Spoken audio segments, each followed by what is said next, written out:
The increasing amount of technology we rely on in everyday life makes portable energy sources essential to our world today.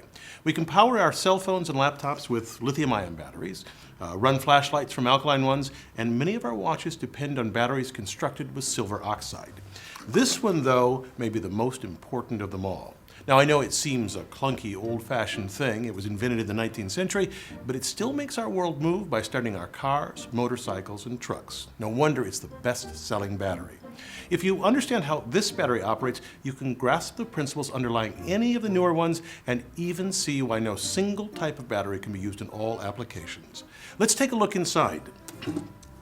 The first thing to note about this motorcycle battery is that it's heavy. That's because it's tightly packed with lead and lead oxide sheets, both of which are very dense. This is a cell from an identical battery, and you can see the lead, and underneath this, the lead oxide. They alternate throughout the interior. So let me show you how they store electricity using just two plates. So I have here a lead plate and a lead oxide plate from the battery, and the sulfuric acid. And now watch what happens when I connect the leads. The LED lights up. A current flows from the lead oxide cathode to the lead anode. The lead gives up electrons which the lead oxide accepts. This exchange turns both plates into solid lead sulfate. Now, let me measure the voltage difference between the two leads. And you can see that it's about 2 volts, which means that to make this 12-volt battery, 6 cells are linked in series to make up the 12 volts. So that's the basic electrochemical reaction. Now let's look at how you engineer a battery.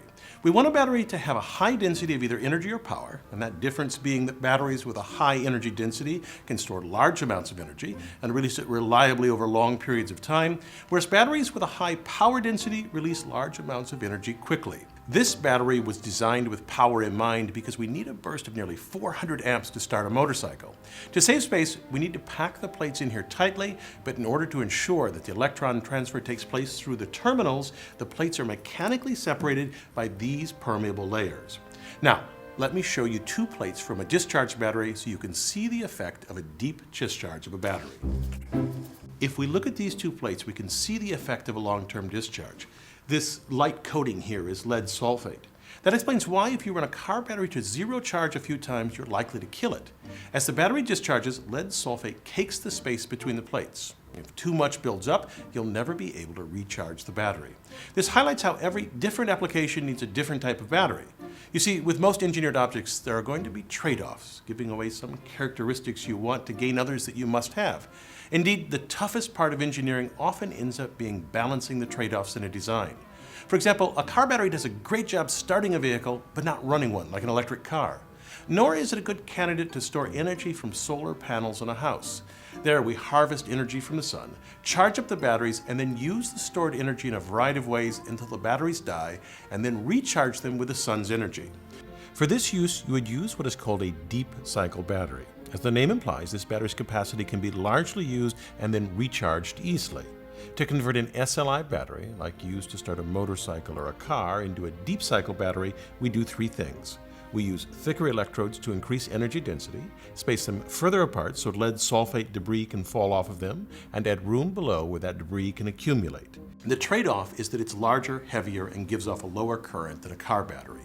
It would seem that we'd want to get rid of the lead-acid battery. It poses a significant environmental risk if disposed of improperly. We still have the 19th century lead-acid battery because of what nature has handed us. Plentiful electrode materials, lead and lead oxide, both very high in conductivity. Once we arrange these materials correctly, we have a cheap battery with a high power density. No other materials found in nature meet these criteria so well, which means that with current technology, it is extremely difficult to overcome this barrier. That's why 19th century technology is still the go-to for starting our cars. I'm Bill Hammack, the Engineer Guy. This video is based on a chapter in the book, 8 Amazing Engineering Stories. The chapter features more information about this subject. Learn more about the book at the address below.